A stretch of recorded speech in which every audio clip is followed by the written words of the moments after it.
Hello and welcome to Warwick Business School's Core Insights podcast with me, Audrey Dias.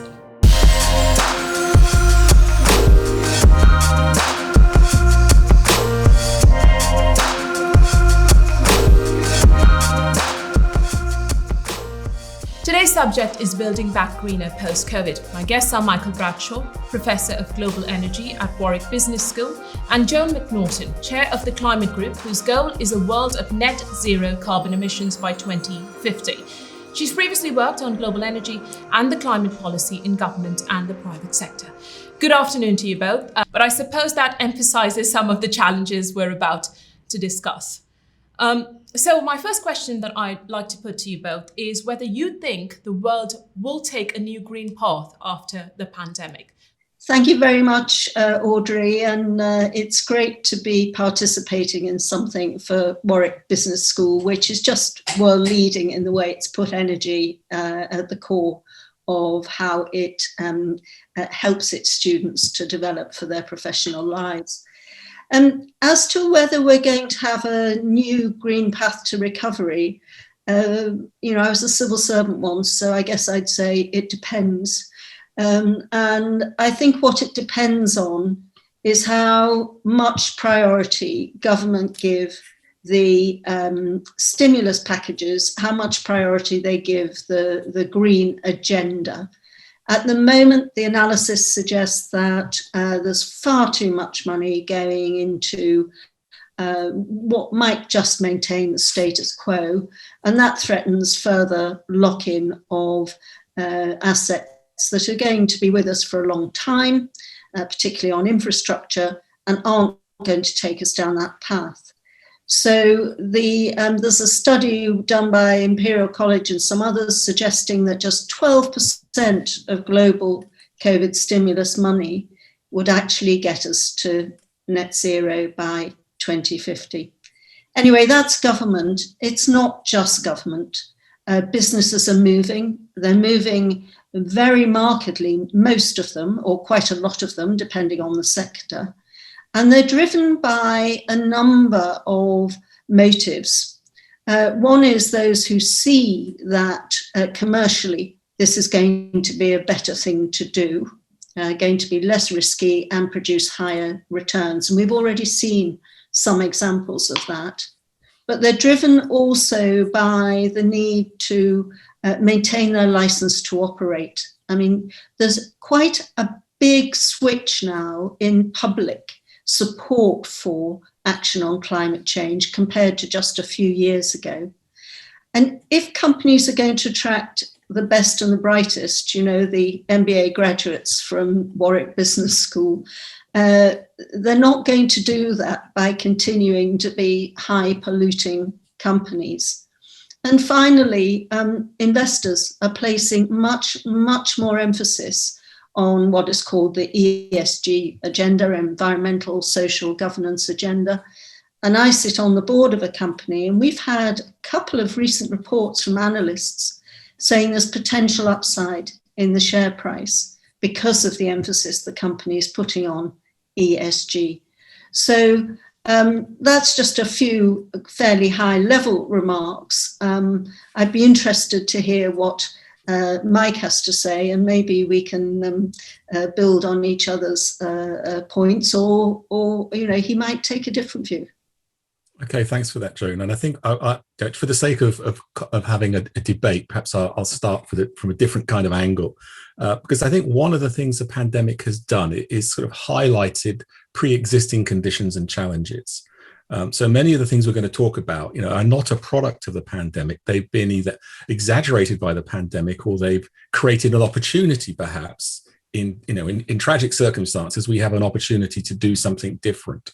And so I think when it comes to issues like falling costs of low carbon technologies, that was happening very rapidly and had caught many by surprise at just how quickly renewable power generation had fallen in price, and actually has held up through the pandemic. The fact that oil prices crash is nothing new. We see that all of the time. So in a sense, the questions to ask are really about what is going to be different about the opportunity we have now. And if we start with the fact, and Joan alluded to the fact that governments are spending trillions of dollars, They're doing that in a global pandemic. And so no one is questioning the role of government. Government has got involved because it needs to, but it doesn't mean the same capacity exists in all countries. And this is a problem. In the wealthy OECD economies, the governments, they've got good credit rating, nothing else. They can get involved and spend billions. That's not the same worldwide. We need to understand that the challenges are very different, for example, in places like Latin America and Sub-Saharan Africa. So if there's an opportunity to build back better, what is happening? And the evidence suggests at the moment that there's not as much investment going into green recovery as might be the case. There are problems of definition, as I say, as to what is a green job. But more importantly, it's perhaps to do with politics, that the emphasis has been on protecting what we have. So schemes like furlough protect existing jobs. And it would be a very brave government indeed that says, well, actually, we're not going to protect all these high carbon jobs. Instead, we're going to promote new low carbon jobs. Now, that might be what a recovery package looks like, but we're spending a lot of money at the moment on propping up the status quo. So I think the issue is there's lots of good intent, but the challenge will be how we essentially use this opportunity to bring about what is essentially a restructuring of our economies away from fossil fuels and energy services which are reliant on fossil fuels to low carbon alternatives, the price of which is falling and the investment case for which is strengthening. It's not an easy thing to do. And there's a huge debate about how quickly it can be done. But I think there's a growing consensus that we shouldn't be arguing about that. What we should be arguing about is accelerating the rate of progress and deployment. And the fact that governments are throwing an awful lot of money at the economy, at recovery packages and industrial strategy creates an opportunity that we cannot afford to miss, because as Joan has indicated, there's plenty of evidence that public opinion wishes that we address climate change. And certainly in teaching our own students, issues of business and sustainability are coming to the fore. There is no business as usual in that sense. We need to be planning for a low carbon future. Joan, if I were to pick up on something both you and Michael have talked about there in terms of governments driving to, somewhat being responsible for that drive or push for a greener approach to business, do you think in the end it is the responsibility of the government, or is it going to be the businesses themselves, or will it just be down to public demand? Well, it's quite a complex picture because, as I mentioned already, quite a lot of businesses have seen the writing on the wall, and those that haven't are not doing well. Coal is dead, frankly, in the developed world. Michael's right, there is a big difference in the responses in developed countries and emerging and developing countries. But you can't get investment to build a coal plant in America now, and you couldn't even during the last presidency when it was officially encouraged. So some of that movement is underway. Some of it is driven by the falling costs, which Michael has highlighted, and some of it is driven by businesses seeing where their future lies. So I think businesses will carry on. But Michael made a really important point, which is it's not about whether you do it, it's about how quickly you do it. And the role of government is to create the framework within which the changes can be accelerated, the transition can be accelerated.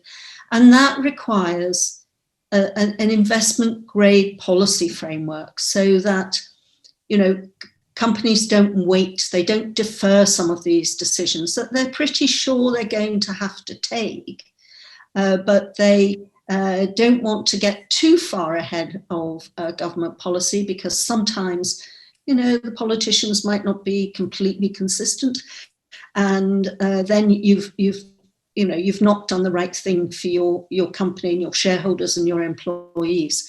So that interaction is really important for the future. But investors also are driving this. I've lost count of the number of different investor initiatives now on making their portfolios more sustainable. Some of the rhetoric is a little bit ahead of the action, but for many investment houses, it's not. And you see announcements all the time about development banks not investing in any more coal, not investing in oil and gas assets and so forth. So it is happening, but the whole question is around pace. And frankly, with this huge amount of money, this wall of money coming post-COVID, we've got to try and harness that to accelerate the change and not to act as a brake on it because it's just sustaining the status quo. I couldn't disagree with Michael about furlough. The government had to do something on furlough, but that's quite short term. But looking beyond that, as soon as the economy picks up and we're getting back to something that looks a bit more like a pre-pandemic world, then actually you ought to be making strategic choices and taking account of what's going to happen to those people who are at risk of losing their job as this transition goes forward. The new jobs have to be spread widely and they have to become accessible to some of the people who are going to lose out otherwise. In terms of that pace you just mentioned, Joan, do you believe that the pandemic has helped accelerate that move towards a low carbon economy? And who do you believe are going to be the major players here?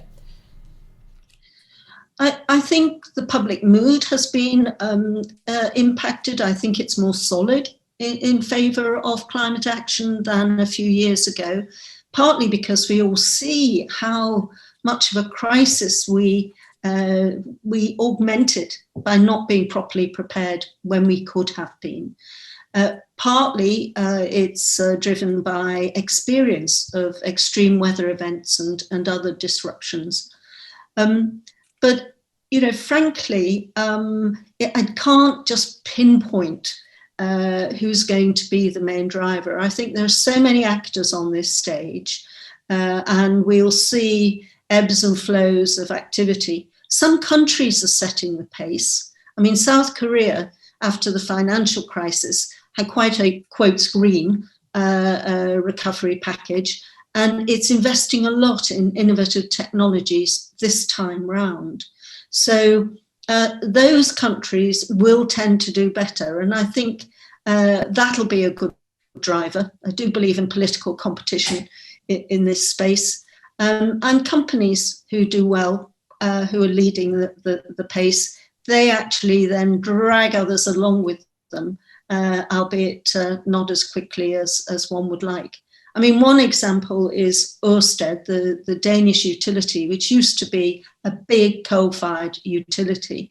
Now it's essentially offshore wind and some other renewable technologies. Its market cap, its share price are all doing much, much better than the traditional utilities in Europe because they weren't as quick to recognise what they needed to do. What do you think, Michael?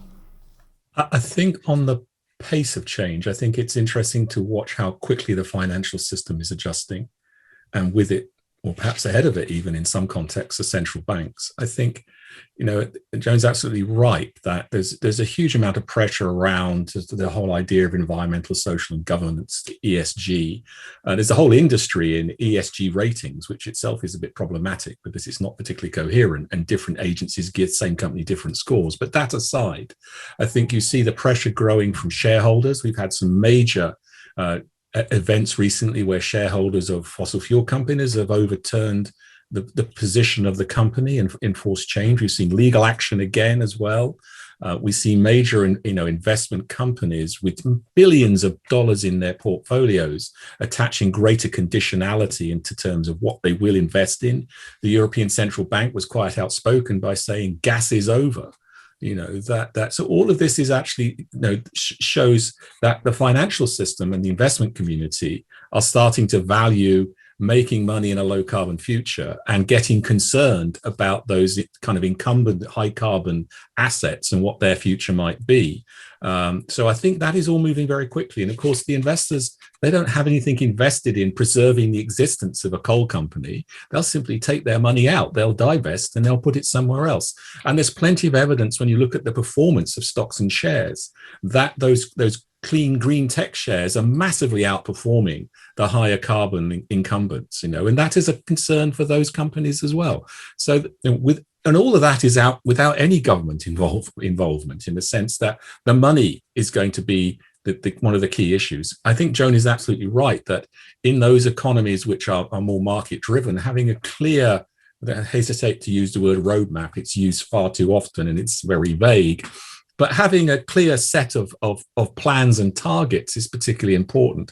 I think we can point to the UK here as a good example, with our Climate Change Act and the Committee on Climate Change and the carbon budgets that we have that keep the government, whatever ilk, honest. We have a new white paper out, we have a 10-point plan, we have all sorts of promises. But the Committee on Climate Change every year will report on the actual progress that's being made in decarbonising the economy. So the government can help set the targets, provide the framework. And COP26 in November is an opportunity globally for governments to ratchet up their ambition. But having done that, it is for the private sector in many instances, and the investment community, to believe that this is the more profitable way in the future, and we should get behind that and we should invest in that. And I think there are plenty of signals that suggest that is the case.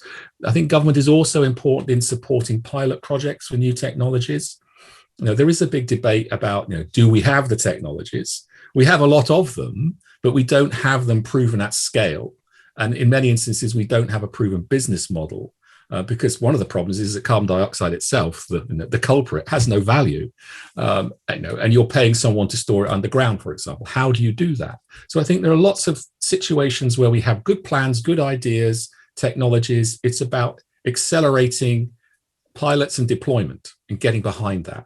I mean, it's interesting to reflect, actually, that some of those economies which are not market driven may have already stolen a march, particularly some of those in Asia, because they are able to take the case of China. It can mobilize behind a strategy, but it has the benefit of a huge domestic market where it can gain scale economies in building new production, and off that create a platform for export, as it did with solar panels, with photovoltaics, and it's seeking to do with other clean technologies, batteries and EVs being one another example. So I think we may be moving into a phase where international competition and competitiveness, both on the point of view of countries, but equally companies, will be tied into these clean technologies and the profitability that can be had from those. And we'll see new actors moving into the energy sector, for example, in energy services, companies like Amazon, Apple, and so forth. That's where the dynamism is. Unfortunately for Europe, we don't have a lot of those companies. It's China and the United States, as The Economist recently pointed out in an article, that have the majority of those highly dynamic companies, which have got the money to make these kind of investments. But I'm hopeful with the right support, we can actually accelerate the rate of progress. We really have little choice. We must do it. Could I add one point there? Because I obviously you can't disagree that the big dynamic companies are in particularly in America, but they're coming along in China. But we've got dynamic companies as well. We've got companies that have been responsible and are trying to invest. And Europe has one advantage, which is that it came to this topic earlier in a serious way. The US has been marched up the hill and down the hill, but Europe has been more consistently in support of tackling climate change. And I agree that we aren't ahead yet, and we probably never will be catching up to some of those really huge companies. But if governments would actually support more R&D and the pilot projects, RD, demonstration and deployment, then we could really motor. And the IEA has estimated that at the moment, it'll be 80% of existing technologies driving the change by 2030. But by 2050, 50% of the emission reductions will have to come from technologies that aren't in the market yet. Well, they're not in the market. That gives us a chance. We've got some of the technologies. Europe's doing really quite good things on hydrogen. And at one stage, we were doing good things on CCUS, but we've now slightly squandered that advantage. But it's retrievable. And if government sets the right research framework and ups the research investment, then we could motor and we could have export potential. So attitude is everything, because after the financial crash in 2008, a lot of the businesses swiftly went back to old habits, didn't they? So what's to stop the same thing happening again? The question really is what's different this time around, and I think what's different in many ways is we are grappling with a global problem. The global financial crisis, yes, it was global, but not in the same way. And actually here we're now, I'm really struck by the conversations which are going out at the moment about, making the vaccine available to everyone. And, until everyone's vaccinated, it's not over. Is that this is a global problem. It requires global solutions. And given the heightened concern about climate change and other environmental issues, it's not just about climate change. It's about biodiversity and access to water and food, all of which are nicely packaged in the Sustainable Development Goals. We've got a blueprint there, for example, which we need to pay attention to. So this time around, it's different because we are that further down the road from a scientific perspective. The level of carbon dioxide concentration in the global atmosphere has gone up quite considerably. We're already talking now, the scientists are saying in the next 5 years, we could experience years when the level of warming is over 2 degrees in certain parts of the world. So, how much more of a wake-up call do you need? Lots of severe climate events that I think we all understand now that the road we're on is not sustainable. And that maybe, it's time that we actually took this thing seriously and started to do what we should have done a long time ago in terms of acceleration. I think part of my concern is that there's this growing gap between what the climate science says we should be doing now and where we actually are, which if not properly managed, people will just say, well, what's the point? We're so far from where we need to be. But there's plenty of hope and plenty of examples of how rapidly things can change. And actually, I would take, the issue of the vaccine for COVID as an example. The speed at which the global scientific community was able to come up with a range of viable vaccines is really quite remarkable. And therefore, maybe we need to be attaching the same sort of approach to dealing with some of these critical technologies that will make the low carbon transition easier. And battery technology is one in particular, I think, that could really make a huge difference because of what it can do in terms of increasing the level of flexibility in renewables. So I think this time around, the scale of the problem is all the more clear, and the need to be accelerating things is demonstrated, and the benefit of global cooperation is apparent. You mentioned the other points, Michael, and the COVID comparison. More than 5 million people die every year from air pollution causes excess deaths, which is far greater than the worldwide toll of COVID 18 months in. So why aren't we tackling that with the same urgency? Well, they're largely in the developing countries, and Sub-Saharan Africa has a huge proportion of them. And that's just got to be tackled. One of the things that I feel has been missed is that actually, if we know that what the self-interest is in sharing the vaccine, because we're not safe until everyone's safe. But if we could address that issue and help the developing countries to restore some quality of life and life expectancy and ability to engage in productive enterprises, that could be the next big driver of global GDP, which benefits everybody. So I think that should be a point that people digest and act on. But in terms of why would it be different now? I've been working in this area for 20 years now, and this is the first time that I actually feel the commitments are becoming irreversible. Now, I hesitate to say they're completely irreversible everywhere. The political cycle has an impact. But the broad majority of countries, I don't think can go back to ignoring this or arguing that it's not a priority. There's the citizen activism, there's shareholder activism, there's litigation, which Michael mentioned.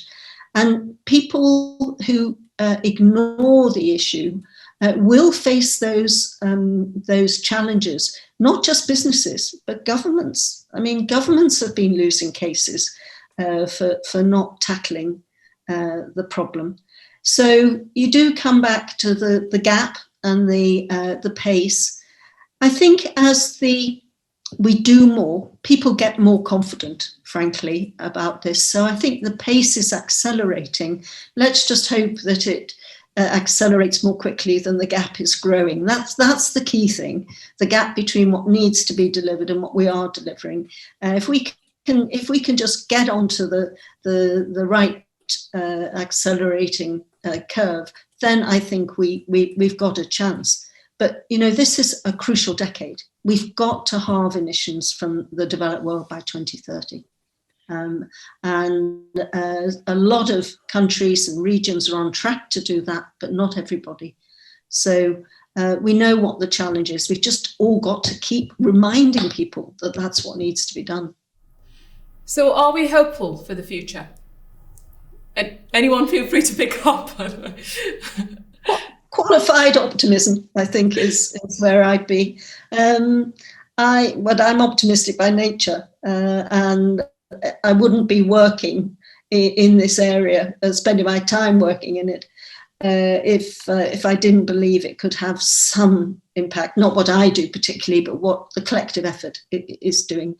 And every time we think that there's an area that is not coming along, we had one country, it was actually Japan, that didn't announce a net zero target until quite late. It still doesn't have detailed plans to support it.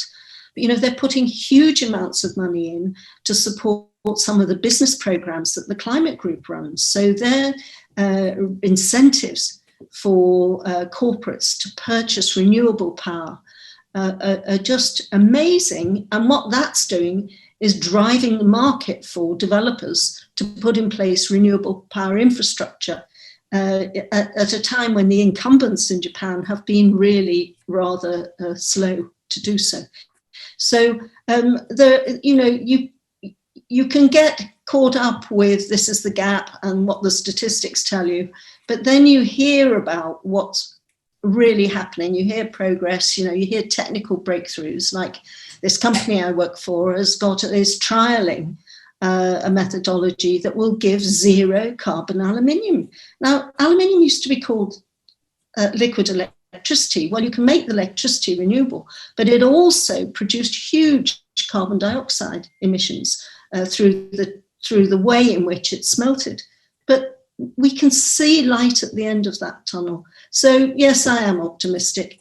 And I actually think public support now and public attitude is crucial. I think I would also be cautiously optimistic. I mean, not naturally that way, I would have to say, but I think there are two things that I think, looking back, we've both been involved in this area for a long time. And one of the things I've been doing recently, looking back at some of the things I wrote, 10, 15 years ago, and just how much, even in 5 years, how much things have changed, how fundamentally they've changed, and the kind of conversations we're having now, the material we're teaching, there's been huge progress. When it comes to sort of the original issues around building back better, I think there are two issues really that we could focus on to give us grounds for optimism. One is dispelling the myth that actually the green road's going to cost more. No, it's not. it's going to deliver more. Actually, in terms of if the focus on green recovery is job creation, then there's ample evidence that actually going down the sort of the low carbon technology, green technology efficiency route is going to create far more jobs than protecting some of those incumbent industries, which tend to be capital intensive, not labor intensive. The other thing I'd say is the idea of co-benefits. That while we do this, we deliver the other. And Joan has highlighted in her earlier comments the issue of air pollution. I think that's a good case in point. And it's also a case of how the pandemic demonstrated what could be the future, because in a short period of time in China, they suddenly saw blue skies again, because the economy slowed down. The power generation system was not belching out smoke from coal-fired generation. People weren't traveling as much. And suddenly the air pollution levels improved, as they did in British cities, because we do have our own problems with urban air pollution and levels of pollution above legal limits. So it did make quite clear what the causes of the problems were. And so if we're saying, well, we need to get off coal to reduce carbon, we also know that getting off coal will help us improve air quality and reduce premature deaths, for example. So I think, focusing on those co-benefits, while on the one hand we deliver this solution, on the other we have this benefit, and actually addressing the fact that this is not a costly alternative. The Committee on Climate Change, their 6th budget report, was making it quite clear, that when you're not having to pay the billions of pounds that we pay to buy, import, consume fossil fuels, you can do a lot with that money that you're not spending on fossil fuels in terms of creating infrastructures for whom there is no fuel, because you don't have to pay for the sunshine and the wind. So the whole mathematics of the energy system is changing, and I think that's ground for optimism. The issue really is how quickly, which we've talked about, and I think we have an opportunity to accelerate. So let's not miss it.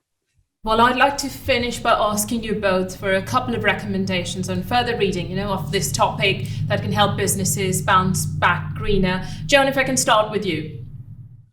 Well, I would recommend having a look at the Climate Group website, if I can push a vested interest. But for this reason, there are programs there on renewable power, on energy productivity, on electric vehicle adoption, where there are opportunities for peer-to-peer learning and where the benefits are huge. There's a cement company in India, and they reckon they've had $20 million to their bottom line since they joined the program, saving energy. What could be better than that? So that would be my first one.